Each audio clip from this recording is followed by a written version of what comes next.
YouTube, it's Colin, and this is a continuation of the storytelling series. This is going to be about a 2003 Yamaha R6. So here we go. So the story behind this was that I had a 2001 Kawasaki Ninja 250 and I was outgrowing it, so I decided to look for a 600cc sport bike. And I found this one on Craigslist in Vallejo. And the story behind the bike was actually interesting because the owner actually passed away. Not riding it, but he brought the bike in to a shop and then he passed away, and the shop owner didn't know what to do with it for a year or two. And eventually he gave it to the guy I bought it from. The guy I bought it from eventually found out later on that he was a drug dealer. When I went to his house, he had 20 motorcycles in his backyard because he was just really passionate about bikes. So I got it from him, and I think I paid around $3,000 for this. Originally, I don't remember how much he was asking for, but there was $700 in back due fees. So the total was probably like $2,300 plus $700, and the total was $3,000. I rode the bike home, and as you can see, it's not in the best condition. I will go more into detail about the cosmetic issues. So here's the bike from the side. Here's the bike from the front. It doesn't look too bad until you start actually examining it. Here's another picture of the side. If you actually look at the triple tree clamp area, you can see that it's all scratched up. The brake fluid has white, looks like white Sharpie, and I think there was Sharpie on the gauge cluster, and I used alcohol to wipe it off.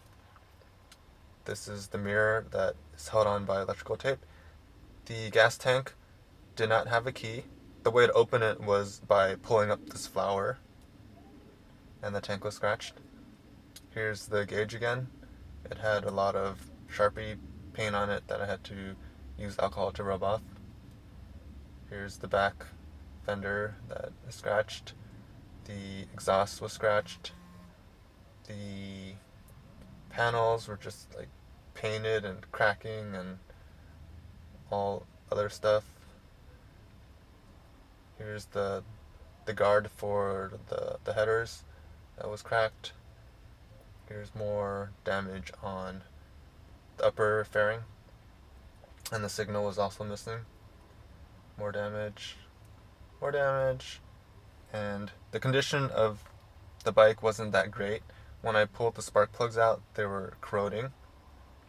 So I decided I should probably make the bike look a lot better. I bought these integrated signals, so with these signals, they have the brake light and turn signals on it.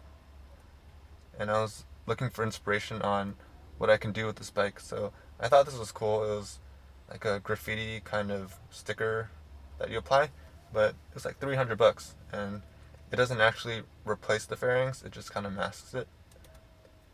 But this is what it would look like, and this is maybe a 2005 R6, so it didn't actually fit on my bike. I was looking at different turn signals, so I decided to get something like this, these LED ones, triangular ones. And then I really liked the look of the white R6, so here's a picture of some. Another angle. So that's what I decided to do. I bought some fairings from China.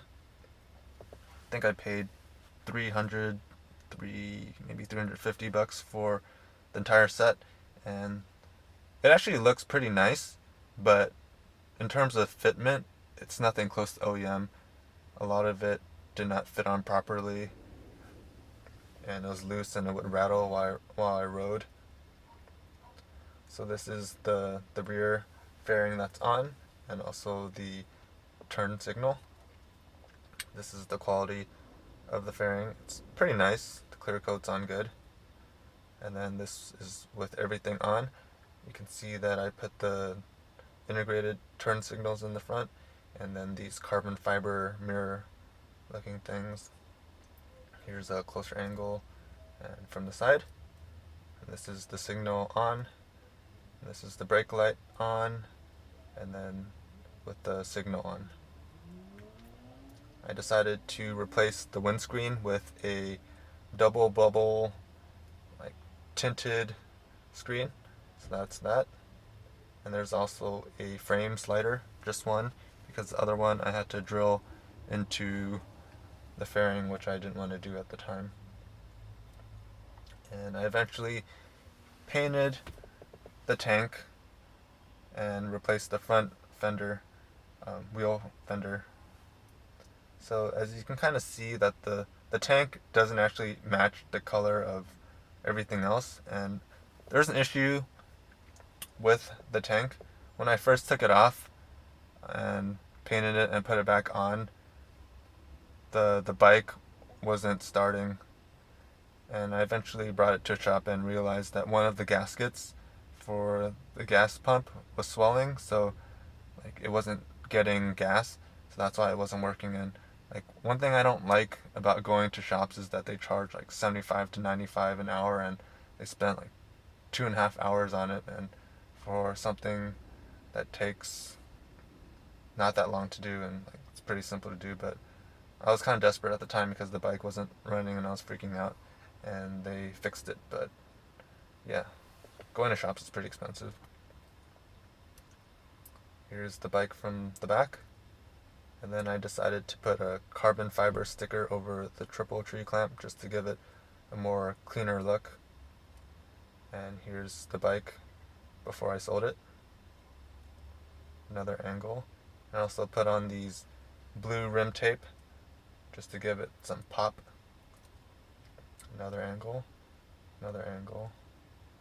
Another angle. Here's the rim tape again.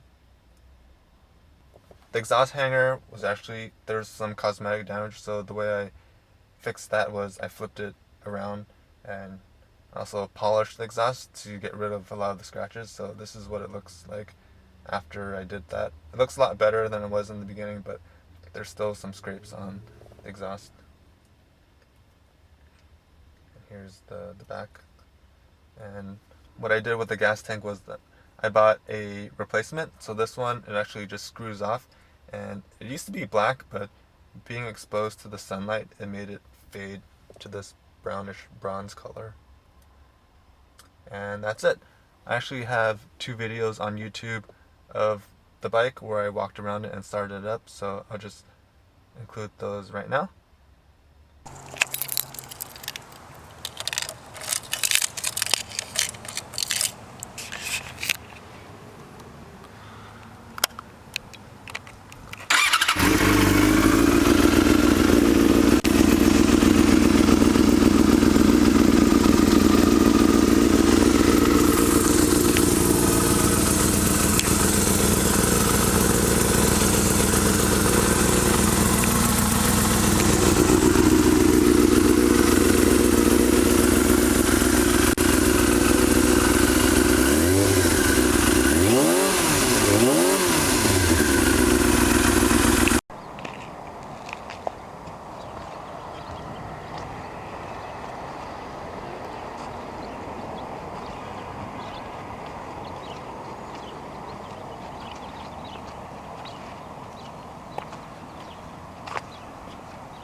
Hopefully you guys enjoyed this video. If you want to hear more stories, you can check out my other videos, and if you like my style of videos, you can subscribe to my channel. So I want to thank you guys for watching, and take care.